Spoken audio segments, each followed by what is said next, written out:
Bonjour, aujourd'hui nous allons faire la couronne des rois espagnole. Donc vous allez retrouver en description de cette vidéo là toute la liste des ingrédients nécessaires à la recette. Juste avant de commencer cette vidéo là, n'oubliez pas de vous abonner, de liker la vidéo et de commenter et de partager la vidéo. Sans plus tarder, on va directement commencer par la première étape de la recette. On va commencer directement par peser 80 g de lait. Donc ce que moi je fais pour éviter de mettre trop de lait, c'est ici on a notre gobelet doseur. Donc j'ai juste à faire verser un peu de lait dedans. Hop, je fais tard juste avant de commencer. Et ça permet au fin de compte de doser les quantités sans forcément rater entièrement la recette. 80, 81, c'est bon. Et après, il n'y a plus qu'à verser. Après, on fait suivant. Donc là, je vais mettre 10 g de levure boulangère fraîche. 10 g. Après, je refais suivant. Donc, alors, une cuillère à café de sucre en poudre.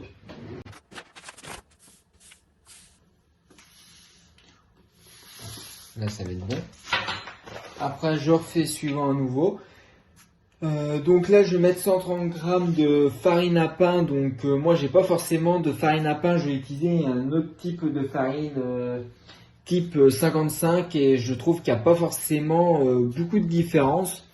Parce que j'ai déjà fait, au fin de compte, mon pain, je fais avec un autre type de farine. Et ça fonctionne très très bien. Donc là ça va être un test, voir si notre farine peut fonctionner ou pas. Donc je vais mettre 130 g de farine.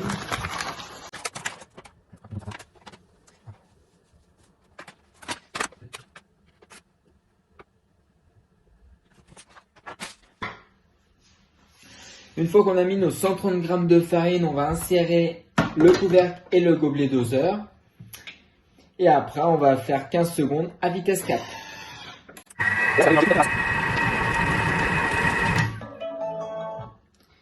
Après, je refais suivant. Donc là, ils me disent bien de poser la pâte dans un grand récipient et couvrir d'eau chaude. Donc, j'ai transversé ma pâte et on se retrouve juste après que j'ai transversé la pâte. Une fois que vous avez bien mis de l'eau chaude dedans et que vous avez mis votre pâte dedans, après votre pâte normalement va flotter à la surface et doubler de volume. Environ 15-20 minutes. Et puis pour l'instant c'est réservé de côté. Mais pour l'instant on va pouvoir comme poursuivre notre recette. Donc là moi de mon côté je vais tapisser deux plaques de papier sulfurisé. Et puis je vais les réserver évidemment de côté. Maintenant, nous allons directement continuer évidemment cette recette-là. Donc là, je vais ajouter 120 g de sucre en poudre. Donc, ne pas oublier de faire tard à nouveau. En fin de compte, là, ce qu'on va faire, ça va être notre deuxième pâte.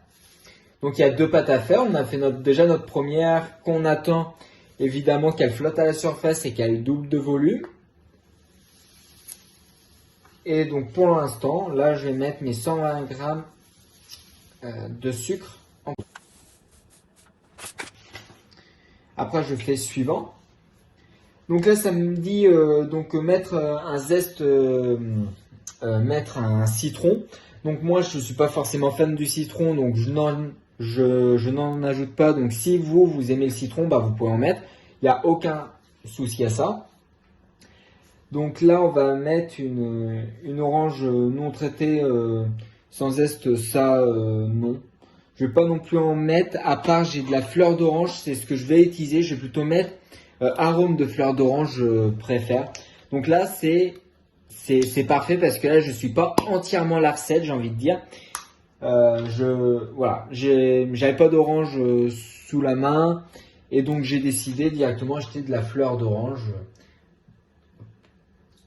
Voilà. Une cuillère va suffire amplement et ça permet d'essayer de toujours inventer des nouvelles recettes. Bon là c'est juste arôme, hein. Donc ça va quand même avoir le goût de citron, d'orange je veux dire, mais c'est à vous de voir après de faire ce que vous voulez réellement. Après, là, j'insère le couvercle et le gobelet doseur. Je fais suivant et là, je vais tourner jusqu'à la vitesse 10.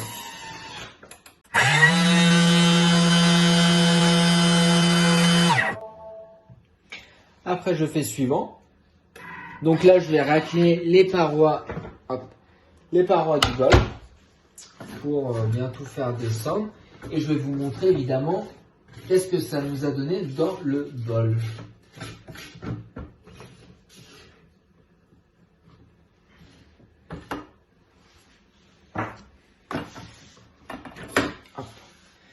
Et voici à peu près ce que ça nous donne. Donc là, vu que là j'ai mis de la fleur d'orange, bah ça m'a fait des sortes de cristaux. Mais voilà, ça fait à peu près des cristaux. On est entre plutôt cristaux de sucre et entre sucre glace. Donc là, je vais rajouter 60 g de lait.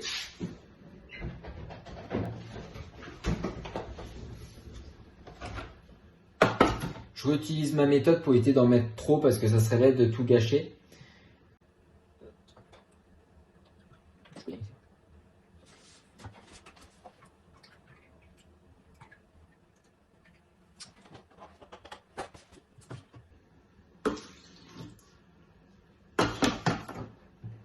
Après, je fais suivant.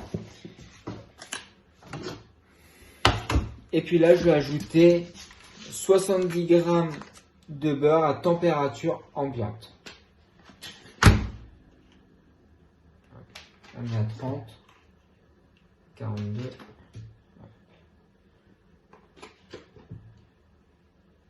Ah, 74, ça va être bon.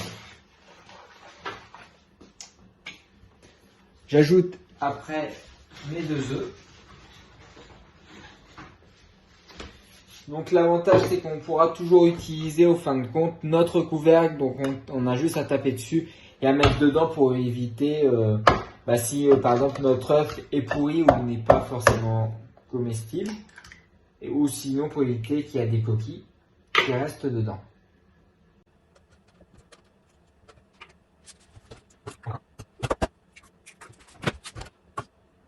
Et en voilà 2.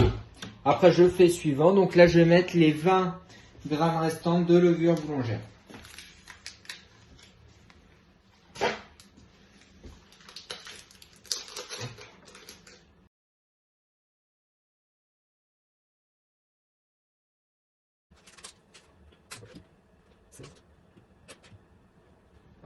Bon, on a 21, c'est bon. Après je refais suivant. Donc là je vais remettre un petit peu de... Je vais peut-être pas en mettre 30, je vais peut-être en mettre moins parce que j'en ai déjà mis tout à l'heure de la fleur d'orange. Je vais peut-être essayer de mettre 20 grammes de fleur d'orange. Donc tout à l'heure j'ai mis directement de la fleur d'orange parce que je n'avais pas forcément d'orange. Ça pose pas de problème si j'en remets de la fleur d'orange. Après c'est en fonction des goûts. Donc j'en ai mis 22. Donc je refais suivant.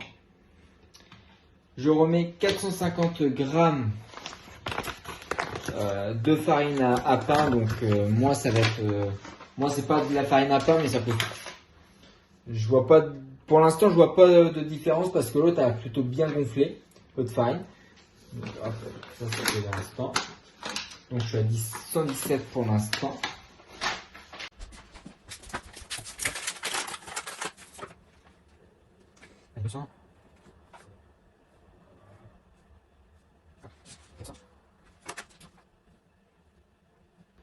Hop, 450.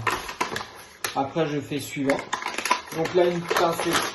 Là je vais rajouter une pincée de sel. Donc hop, un tout petit peu de sel. Voilà. Suivant. Donc j'insère mon couvercle et mon gobelet doseur. Après je refais suivant. Alors donc là, hop. J'ai peut-être raté. Non, c'est le couvercle et le gobelet doseur. Suivant. Ajouter la pâte de départ et goûter. Ok. Et après je tourne à 6. Ok. Donc là, la première pâte elle a déjà plus ou moins gonflé. Donc là j'ai plus qu'à la faire égoutter. pour moi, oui, elle a déjà doublé de volume. Donc, je vous ai même pas montré en fin de compte à quoi ça donnait la pâte. Donc voici à peu près la pâte. Donc voilà, je l'ai égoutté, je l'ai mis directement dedans. Elle a bien doublé de volume, elle a bien flotté à la surface. Tout ça, c'est parfait. Donc là, je vais ajouter évidemment le couvercle doseur, le gobelet doseur et le couvercle. Hop, c'est pas ce que je voulais faire. Et là, je tourne le sélecteur sur 6. Donc maintenant, ce qu'on va faire, une fois qu'on a pétri notre pâte, je vais la transverser directement sur le plan de travail. Donc moi, ça va être tout simplement une nappe. Pas oublier un petit peu de fariner son plan de travail avant de poser la pâte pour que ça colle directement sur votre plan de travail. Bon, moi, c'est une nappe. On en met un peu là et on en mettra un petit peu, je pense, sur la pâte également. Et la facilité pour faire descendre la pâte, ça va être de tourner évidemment les couteaux. Sachant que là, elle est un peu collante, donc c'est un peu plus, on va dire, compliqué, mais ça descend quand même. Si vous reste un peu de pâte, vous pouvez tout simplement la décoller un peu avec votre spatule, ou sinon on va passer le mode turbo. Je pense que c'est ce que je vais faire parce que ça reste collé aux parois. Et maintenant, ce qu'on va faire, c'est qu'on va directement la faire en boule. Hop. Sachant qu'on a bien fariné notre plan de travail, c'est tout de suite beaucoup plus simple à le manipuler. Ça évite que ça colle aux mains.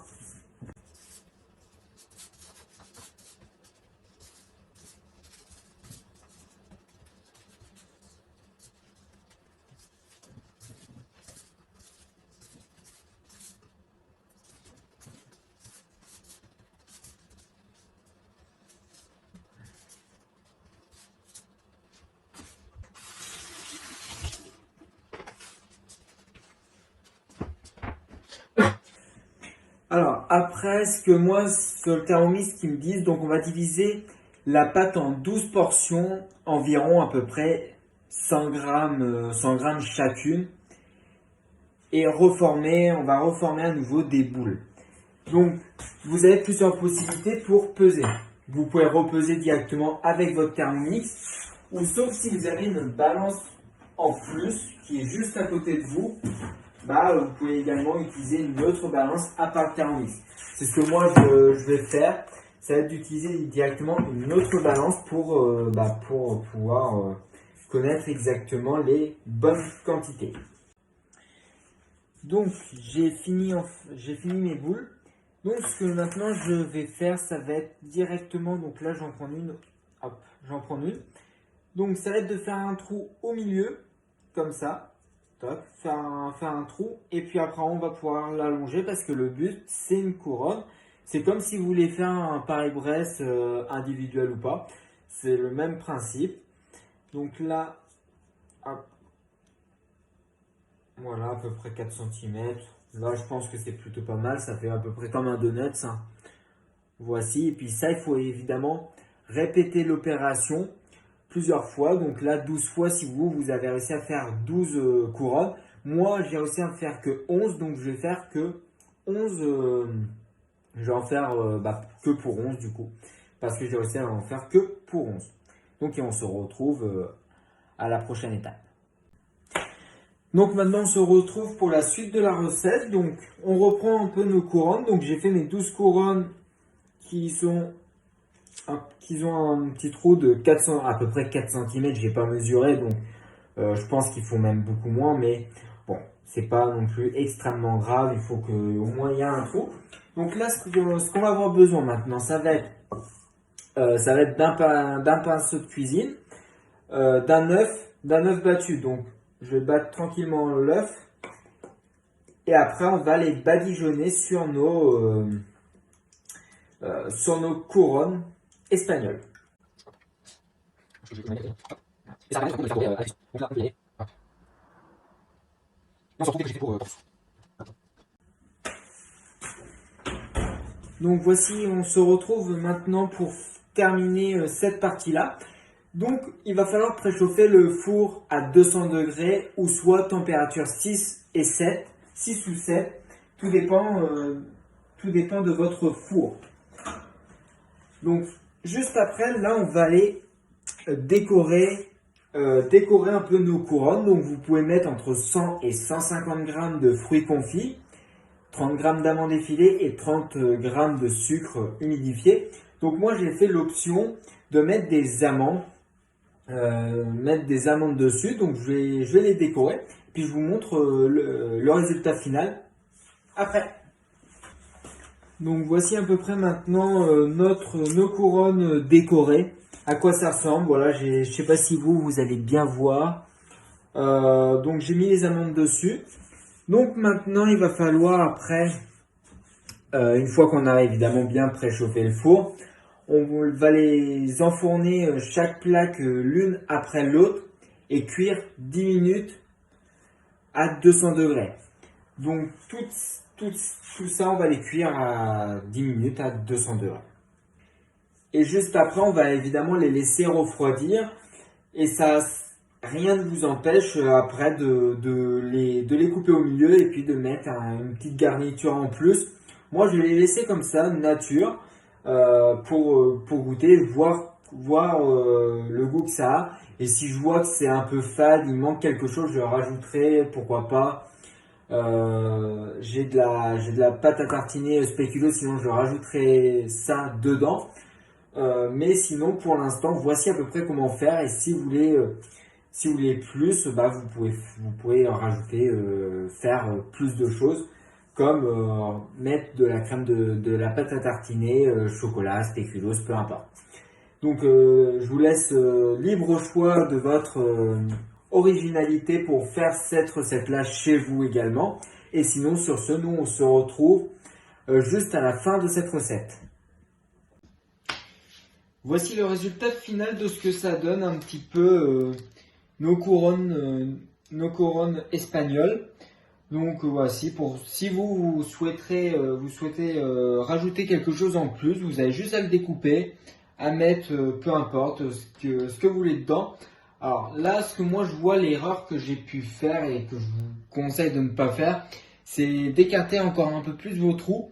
Parce que vous voyez, moi, ils se sont reformés vu que la pâte a regonflé dans le four.